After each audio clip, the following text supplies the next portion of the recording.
In this video tutorial, I am going to discuss about double strand break repair. This double strand break is abbreviated as a DSB.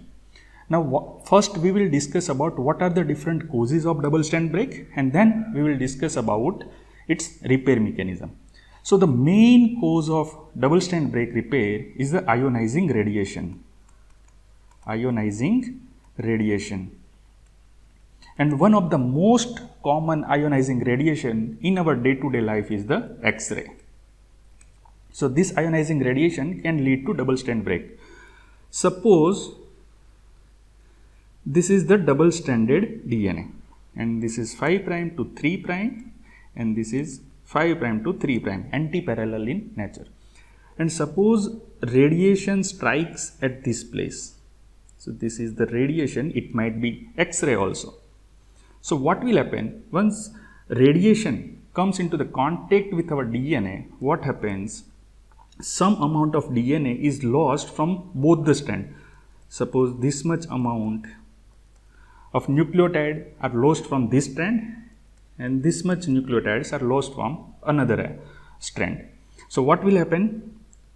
There is a formation of break. So now our DNA is damaged, again 5' to 3' and this 3' to 5'.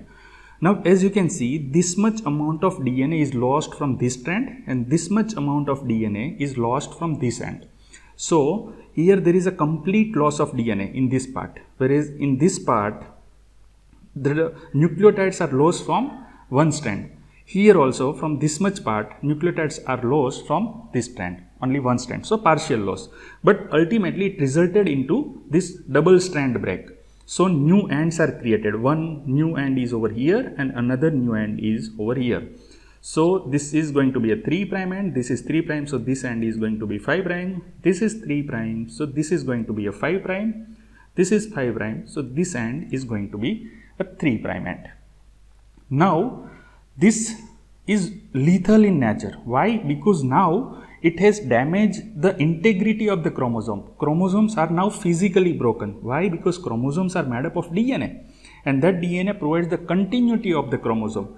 But here in this case, as DNA double strands are broken, there is a physical integrity of the chromosome is lost. So this is going to be a very lethal to the cell. So this repair mechanism, so this damage must be repaired. So what are the different repair mechanism for double strand break? But before that, is the ionizing radiation is the sole cause of double strand break? No. There are certain minor causes are also there which can lead to double strand break. Of course, this ionizing radiation is the most common one. The second but minor cause is reactive oxygen species. These species which are highly reactive, which are highly oxidizing agent, it can also lead to double strand break. Okay. But apart from this abnormal cause, there are certain physiological causes are also there for the double strand break. So what are these physiological causes? So physiologically, we know that during meiosis type of cell division, what happens? There is a chromosomal crossing over, right? So during crossing over, the genetic material is exchanged between two chromosomes. So during that event also, this double strand break can occur, but this is physiological. Okay. In this meiosis, recombination during meiosis, it is different from this ionizing radiation. How? Because in ionizing radiation, we know that there are the loss of nucleotides. This gap, certain amount of nucleotides are lost from both the strands. But during recombination of meiosis, there is no any loss of nucleotide, and which can get easily repaired. The second mechanism is that VDJ recombination in lymphoid cell.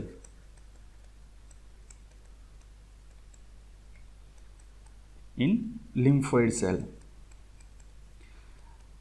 Now this is the physiological process. This VDJ recombination, this process is important for the variety of immunoglobulins. Okay, so this is also physiological process, and during that process also this double strand break occurs. Now if this double strand break, it is unrepaired, then we know what will happen. There is a loss of physical integrity of the chromosome. So if it remains unrepaired, it can lead to lethal effect, that means cell can die, or it may lead to development of cancer or certain very dangerous diseases. So what are the repair mechanisms by which this double stand brake is repaired? There are basically two types of repair mechanism. One is non-homologous end joining,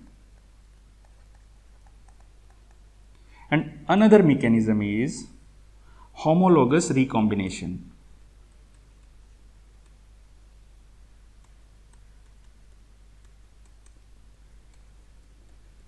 This homologous recombination is abbreviated as a HR, and this non-homologous end joining is abbreviated as a NHEJ.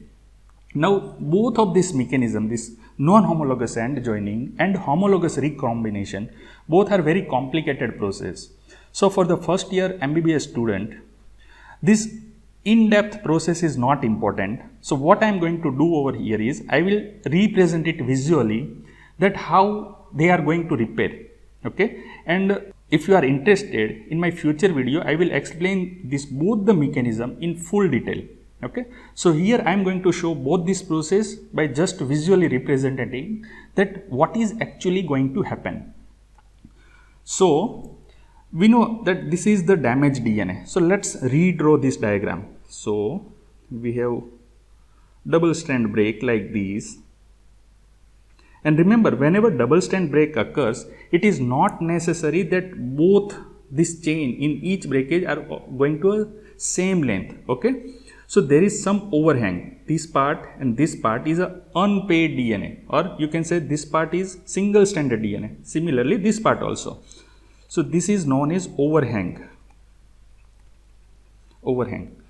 Now, in this non-homologous end joining, what is going to happen? That this overhang part is first removed. Okay, this part is removed first. So, what will happen? We have two strands of DNA like this. Now, some more nucleotides are lost, right? Why? Because this overhang is removed. So, there is a widening of the gap.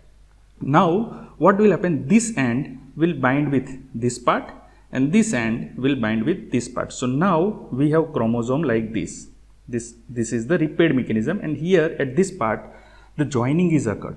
Now as you can see, this is the repaired DNA. But if you compare it with the original DNA, this was the original DNA, you can see the significant number of nucleotides are lost. So this repaired DNA, it has nucleotides are lost.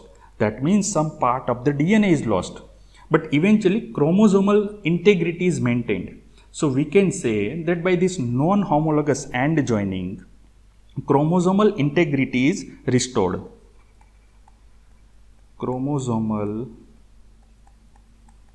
integrity is restored. But at what cost? At a cost of these nucleotides are lost. So we can say this is not a very good process. It has a high mutagenicity.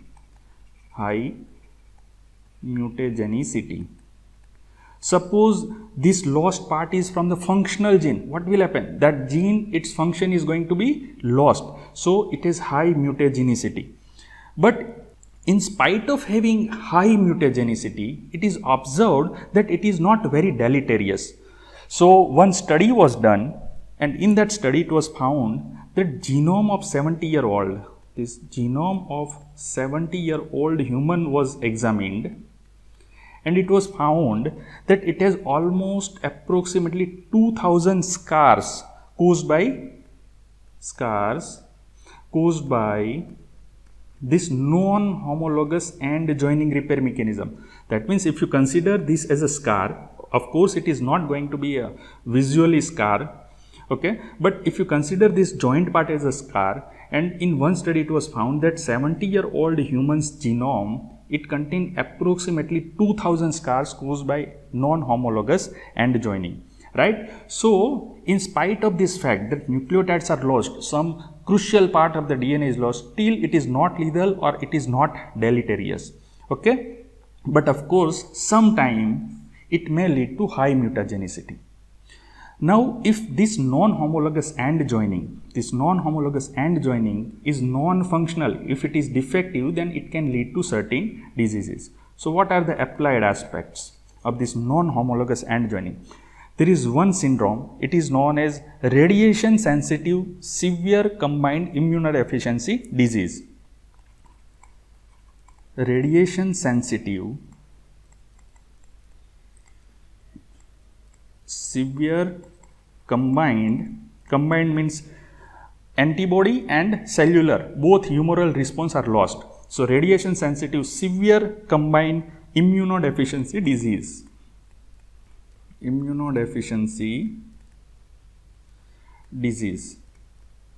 Now, this severe combined immunodeficiency disease, there are many different causes for this also, but particularly this radiation sensitive variety of this severe combined immunodeficiency disease is caused by dysfunctional non-homologous AND joining, right?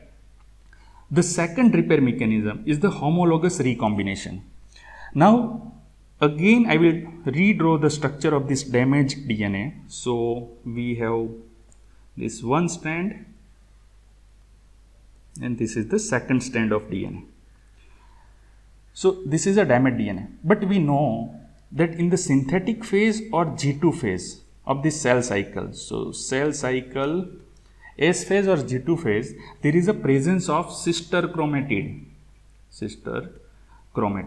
Now, these sister chromatids are the identical to this DNA, this original undamaged DNA. So, what happens? There is a second copy is also available of this DNA. So, I will draw it by different color, red color. So, this is the second copy of that particular DNA. So, now what happens?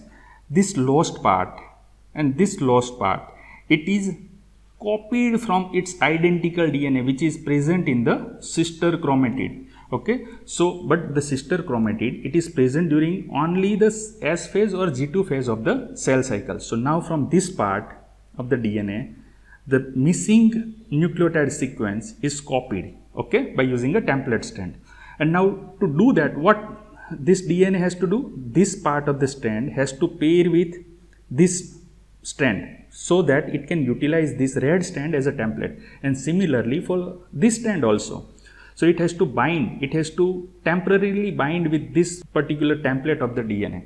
So, while the binding, it creates one unique structure, it is known as Holliday junction. So, once this part of the DNA had provided information to this part, what will happen? This damaged DNA is now fully repaired without loss of nucleotide, So, as you can see over here, this homologous recombination is very precise. Why it is very precise? Because there is no loss of nucleotide, whereas in case of non-homologous AND joining, what is happening? Some part of the DNA is lost in the repaired DNA, whereas in this case of homologous recombination, no any part of the DNA is lost. Why? Because the information of missing nucleotide is provided by the sister chromatid. Okay. So, of course, homologous recombination is very efficient process. Now, if homologous recombination is defective, what diseases it can lead to? So, applied aspect of this homologous recombination. So, the first disorder is the ataxia telangiectasia like disorder. So, ataxia telangiectasia like disorder. The second disease is Nijmegen breakage syndrome.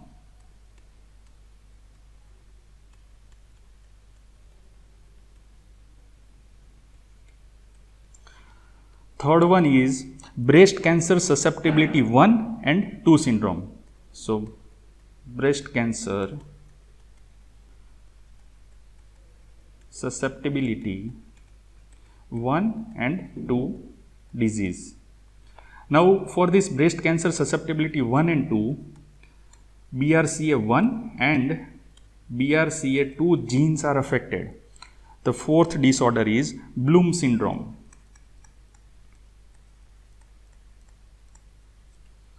Fifth one is Werner syndrome. And the last one is Rothmund-Thomson syndrome.